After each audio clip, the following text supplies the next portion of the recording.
Hello everyone, cam मंत्रा में आप सबका स्वागत है। तो चलिए, being a chemistry person we can't get rid of this topic E20, है ना। तो इससे भाग तो नहीं सकते हैं। तो इसके बारे में पर जेन्युइनली हम बात जरूर कर सकते हैं एज ए केमिस्ट्री पीपल। तो मुझे लगता है हम इस चीज को बहुत ही अच्छे से एक्सप्लेन कर सकते हैं, बिकॉज मैंने देखा इस पे नंबर ऑफ वीडियोस बन चुकी है जिसमें कोई पानी डाल के लेयर्स दिखा रहा है ना। तो आई थिंक केमिस्ट्री वाले तो इजीली समझते होंगे, पोलर नॉन पोलर ये सब चीजें तो बेसिक्स ही है। तो चलिए इसके बारे में जेन्युइनली बात करते हैं। मुझे लगा कि इस करंट टॉपिक को उठाना जरूरी है, क्योंकि जो भी इसके रिगार्डिंग मिथ्स है उनको ब्रेक करना जरूरी है। जो एक्चुअल में जेन्युइन चीज है उसके बारे में बात करना जरूरी है। चलिए, फर्स्ट ऑफ ऑल, जो केमिस्ट्री से बिल्कुल भी रिलेशन नहीं रखते हैं वो भी इस वीडियो से अच्छे से समझ सकते हैं एग्जैक्टली ये E20 क्या है, और केमिस्ट्री वाले तो वैसे ही समझ जाएंगे। सो चलिए बात करते हैं E20। तो 20% इथेनॉल है, बाकी का क्या है, 80% पेट्रोल है। ओके, तो पेट्रोल हमें पता है क्रूड ऑयल है, मिलियंस ऑफ ईयर्स धरती के नीचे हमें मिला है, ठीक है, जो भी है। तो इसके बेसिकली ऑक्टेन है ना। तो देखोगे अगर आप ऑक्टेन का फॉर्मूला, तो इसमें सिर्फ कार्बन हाइड्रोजन दिख रहे होंगे आपको, C8H18 होता है ये। और अगर आप इथेनॉल की बात करो तो इसमें आपको ये एक OH ग्रुप दिख रहा होगा, मतलब इसमें ऑक्सीजन है। बस आप इतना देखिए, इसमें कोई ऑक्सीजन नहीं है और इसमें ऑक्सीजन है, इथेनॉल में ऑक्सीजन है। ओके, और अगर इन दोनों में अगर आप डिफरेंस देखोगे क्या हो सकता है, जो पेट्रोल है हमें पता ही है ना, क्रूड ऑयल है। पर अगर आप बात करोगे इथेनॉल, इथेनॉल कहाँ से प्रोड्यूस होती है जी? इथेनॉल प्रोड्यूस हो रही है फर्मेंटेशन प्रोसेस से। फर्मेंटेशन प्रोसेस जिसमें आप देखोगे कि बहुत सारे बैक्टीरिया और माइक्रो ऑर्गेनिज्म से जो हम प्रोड्यूस कर रहे हैं by using sugar cane juice, maize या ब्रोकन राइस, जो भी है ये चीजें, जो भी हमारे खाद्य पदार्थ है उनसे बेसिकली फर्मेंटेशन प्रोसेस से हम इथेनॉल को प्रोड्यूस कर सकते हैं। और क्योंकि ये एक नेचुरल फाउंड है, मतलब आप बोल सकते हो कि ये एग्रीकल्चर बेस्ड है, और ये पोलर है। पोलर का मतलब समझते हो, पोलर नॉन पोलर मतलब वो चीजें जो ऑयल में जाती हो, ऑयल हो, वो नॉन पोलर है। वो चीजें जो पानी में घुल जाए वो पोलर है। लाइक आप घर में भी ना, ये जो लेयर बन रही है, आप घर में भी कोई भी आप कांच का गिलास लो, उसमें ऑयल डालो, पानी डालो, तो लेयर तो बन ही रही है ना पोलर नॉन पोलर की। अब पानी पोलर होगा, वाटर जो है, और जो ऑयल है वो नॉन पोलर होगा। तो कम टू द पॉइंट, अब इस E20 को मासिव पुश क्यों मिल रहा है इतना ज्यादा? ठीक है, कुछ क्यों इतना गवर्नमेंट ने बोला है इसको मासिव पुश दे रहे हैं, कुछ 2-3 मेन रीजन है। पहले हम उन रीजन के बारे में बात करते हैं, फिर मैं उन कॉन्ट्रोवर्सीज जो हो रही है उसकी केमिस्ट्री की बात करेंगे। हम पूरी डिटेल में बात करेंगे इस एक ही वीडियो में। ओके, तो लेट्स स्टार्ट। जो इतना मासिव पुश मिला है उसमें क्या क्या उसका इम्पैक्ट है। फर्स्ट, गवर्नमेंट ने इसको मासिव पुश दिया है, फर्स्ट इम्पैक्ट उन्होंने रखा है जी बायोफ्यूल। बायोफ्यूल क्यों बोला गया है अभी मैंने आपको बताया। इसमें इथेनॉल जो यूज कर रहे हैं, जो बेसिक 20% है, वो इथेनॉल हमारे एग्रीकल्चर से मिल रही है, हमें मेज से मिल रही है, ठीक है, हमें शुगर केन से। तो इनसे, इनके फर्मेंटेशन से, तो एक तो हम एग्रीकल्चर को बढ़ावा दे रहे हैं, ठीक है, एक तो वो हमारे घर के, कह लो घर से मिल रहा है ना, घर की खेती कह सकते हो इथेनॉल, जो ये बोल रहे हैं, गवर्नमेंट बोल रही है, ठीक है। अब वहां से अगर फर्मेंटेशन से हम इथेनॉल को ला पा रहे हैं थ्रू एग्रीकल्चर से, वहां वो इथेनॉल को हम इसमें ऐड कर रहे हैं एज ए 20%। तो एक तरह से अब बायोफ्यूल का कैसे? अब देखिए, अब व्हीकल चल रहे हैं, जब भी पेट्रोल कंबशन होती है, मतलब बर्न होता है, यूज होता है वो व्हीकल में, तो CO2 प्रोड्यूस हो रही है ना, कार्बन डाइऑक्साइड, जिसे हम बोलते हैं जी एयर पोल्यूशन हो रहा है, एयर पोल्यूशन हो रहा है। तो वो जो CO2 प्रोड्यूस हो रही है, उसी तरह से अगर जब आप ये यूज कर रहे हो, खेती यूज कर रहे हो, जो भी एग्रीकल्चर में, वही CO2 जो बाहर उसमें निकल रही है व्हीकल से, वही CO2 का हम इसमें यूज भी तो कर रहे हैं ना वापस से, जब फर्मेंटेशन हो रही है, इथेनॉल प्रोड्यूस हो रही है। तो एक तरह से वो रिसाइकलिंग हो रही है ना, तो जितनी CO2 रिलीज हो रही है उतनी CO2 इसमें भी तो यूज होगी ना। तो अल्टीमेटली क्या है, CO2 की जो लगातार बढ़ रही है वो नहीं बढ़ेगी ना एटमॉस्फेयर में। तो एक तरह से दैट्स व्हाई इसको बायोफ्यूल का बोल दिया गया है कि हाँ जी, E20 जो है वो बायोफ्यूल जो इकोनॉमी है उसमें इसका योगदान है। रही बात इसके अलावा, वो बोल रहे हैं कि हाँ हम बाहर आगे देशों से इंपोर्ट करवा रहे हैं, जो भी ये चल रहा है तो वो और महंगा पड़ रहा है, लाइक दैट। ये एक तरह से लोकल इकोनॉमी को बूस्ट करने का तरीका है E20 का, ठीक है। पहला मेजर इम्पैक्ट जिससे ये मासिव पुश मिला है। दूसरी क्या बात हुई है, वही इन्वायरमेंट गेन की, जो मैं ऑलरेडी आपको बोल चुकी हूँ ये जो लूप चल रही है रिसाइकल की, ठीक है, ये मैंने ऑलरेडी आपको बताया जैसे कैसे अब पेट्रोल है उसे CO2 निकल रही है, उससे तो और कुछ भी नहीं हो रहा। अब इसमें क्या है, अगर आप इथेनॉल यूज कर रहे हो तो जो CO2 रफली आपकी निकल रही है दैट इज रफली equal to the carbon capture by photosynthesis. जितनी कार्बन रिलीज हो रही है रफली equal to carbon capture by photosynthesis. तो एक एटमॉस्फेयर में क्या है, कार्बन का बैलेंस बना है। आगे क्या है, अकेले पेट्रोल से कार्बन का जो नेट एटमॉस्फेयर में कार्बन का कंटेंट बढ़ता जा रहा है कंबशन से, है ना। बट इसमें क्या है, वही कार्बन रिसाइकल हो रही है, ठीक है। तो एक तरह से वही CO2 को वापस से एग्रीकल्चर में जो यूज हो रही है वही CO2 जो है वो उसमें रिलीज हो रही है, तो एक तरह से वो रिसाइकलिंग कर रहे हैं, तो वो बायोफ्यूल का नाम दे रहे हैं, ठीक है इसको। इन्वायरमेंट गेन हो गए। नेक्स्ट है ऑक्टेन बूस्टिंग। ऑक्टेन बूस्टिंग ऐसे आपको नाम से तो नहीं पता लगेगा।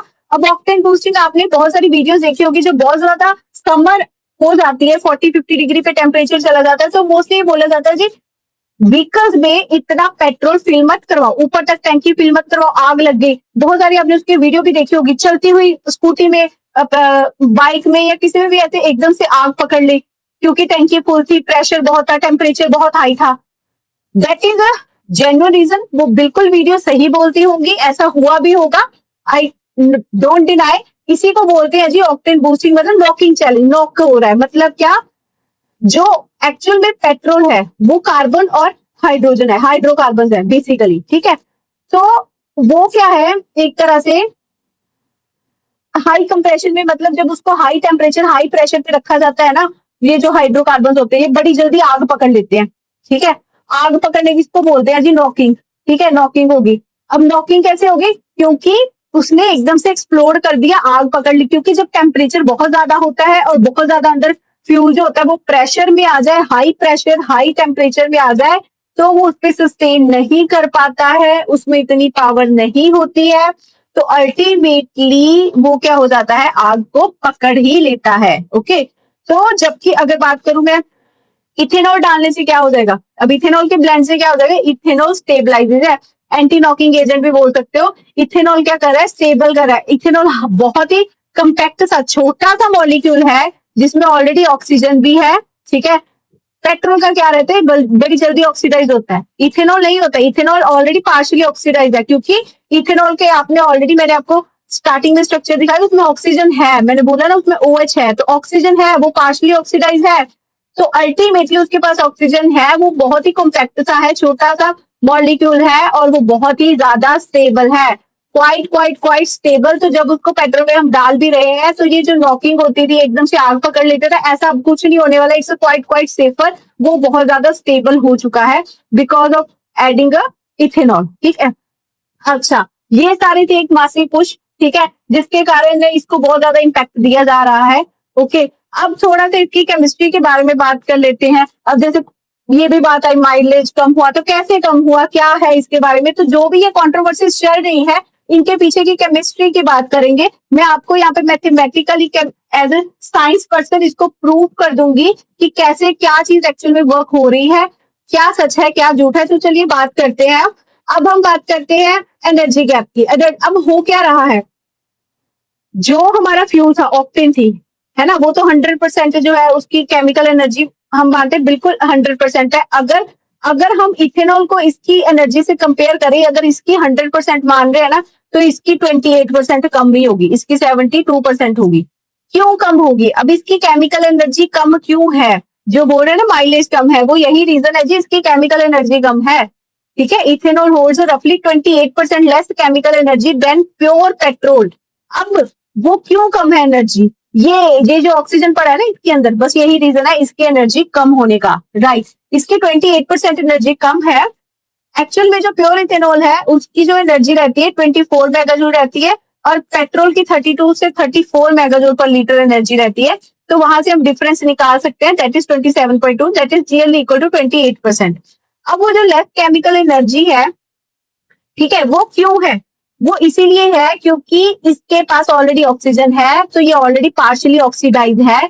ये क्या, इसमें कोई ऑक्सीजन नहीं है, तो एकदम से जब इसको हम ना बर्न करते हैं, जो भी हमें पता है फ्यूल बर्न होता है, तो CO2 प्रोड्यूस हो रही है ना कंबशन से, तो इसके पास ऑक्सीजन नहीं है, ये बहुत ज्यादा हाईली रिएक्टिव है। इसको जरा सी ऑक्सीजन मिलती है, ये ऑक्सीडाइज जब होता है ना तो एकदम से ये आग पकड़ता है, और एकदम से जब ये आप बर्न भी कर रहे हो, जो फ्यूल भी इसको यूज कर रहे हो, तो 100% केमिकल एनर्जी में ये कन्वर्ट होता है। जबकि अगर इसकी बात करें, ये बॉन्ड ऑलरेडी इसमें ऑक्सीजन को हाइड्रोजन और कार्बन ने पकड़ के रखा हुआ है, स्पेसिफिक बॉन्ड्स को, तो इस स्पेसिफिक बॉन्ड से हमें कोई एनर्जी प्रोड्यूस नहीं होती है। रीजन भी वो केमिकल जो एनर्जी है, it is already partially oxidised, so it do not produce a net chemical energy, so that's why that 28% chemical energy की लेस है। अब वो 28% कम होने से क्या हो रहा है, चलिए देखते हैं। अब अगर E20 फ्यूल की बात कर रहे हैं, ओके, तो अब इसका थोड़ा सा मैथ समझने की कोशिश करना, कैसे माइलेज ड्रॉप हो रहा है। 80% पेट्रोल है, 20% इथेनॉल है, राइट। अब अगर पेट्रोल 100% केमिकल एनर्जी दे रहा है, तो 80% ही ना यूज पेट्रोल का, तो 80 इंटू, ठीक है, ये कर दिया तो 80% है ये। अब ये 20% है, बट 20% ये 20 जो परसेंट इथेनॉल है, ये 100 एनर्जी नहीं देता, ठीक है, ये 28% एनर्जी कम देता है। मतलब हमें कितनी एनर्जी देता है, 72% एनर्जी देता है इन कंपैरेटिव टू पेट्रोल, ठीक है। 28% कम देता है, तो कितना हुआ, 72% एनर्जी देता है, तो इट इज ओनली 14.4%। तो इन दोनों को नेट करोगे, 80 प्लस 14.4, ये कितना हो जाएगा, 94.4। दोनों को ऐड कर दो ना, 80% पेट्रोल 100% दे रहा है एनर्जी, 20% इथेनॉल 72% दे रहा है, तो इन दोनों को जब ऐड करोगे 80% प्लस 14.4%, टोटल 100 में से अभी कितनी एनर्जी, केमिकल एनर्जी जो है वो है, इसकी कैलोरीफिक वैल्यू भी बोलते हैं जिसको, अगर हम केमिस्ट्री की टर्म में, that is 94.4%। So instead of, जो पहले अकेला पेट्रोल आपको 100% दे रहा था, अब वो 100% नहीं दे रहा है, वो कितनी एनर्जी दे रहा है, 94.4% इंस्टेड ऑफ 100। तो कितना एनर्जी ड्रॉप हुआ है, 5.6% हो गया है थ्योरेटिकली, ओके। बट अगर जो बात करें लेटेस्ट जो अभी चल रहे हैं व्हीकल्स वगैरह, अगर अच्छा आपका इंजन है, इंटरनल कंबशन इंजन मॉडर्न है, तो आपको अगर रियलिस्टिक में 3 to 4% ड्रॉप मिलता है देखने को, जस्ट बिकॉज ऑफ दिस। अब आप समझ गए ये इतना ड्रॉप आएगा ही आएगा। ऐसे ही अगर आप देखोगे, जैसे अभी गवर्नमेंट आगे बात करी E30, तो उसके हिसाब से आप इजीली कैलकुलेशन कर लेना खुद ही, E30 आ गया तो कितना ही माइलेज ड्रॉप होगा, ओके। तो अगर ऑडोमीटर पे भी इसकी बात कर ही लेते हैं, चलिए और सिंप्लीफाई करते हैं थोड़ा सा। अगर कार आपकी 20 किलोमीटर पर लीटर का माइलेज दे रही है, और मैं बोल रही हूँ 4% ड्रॉप है, 4% ड्रॉप हो गया रियलिस्टिक में, मैं पूरी थ्योरेटिकल मैथमेटिकल कैलकुलेशन नहीं उठा रही हूँ, जो कि है 5.6, जनरली रियलिस्टिक 3 to 4% तो है ही है ना ड्रॉप। तो अगर 4% भी ड्रॉप हो रहा है एफिशिएंसी में, तो मैंने 20 किलोमीटर का 4% किया, दैट इज 0.8 किलोमीटर पर लीटर ड्रॉप हो रहा है।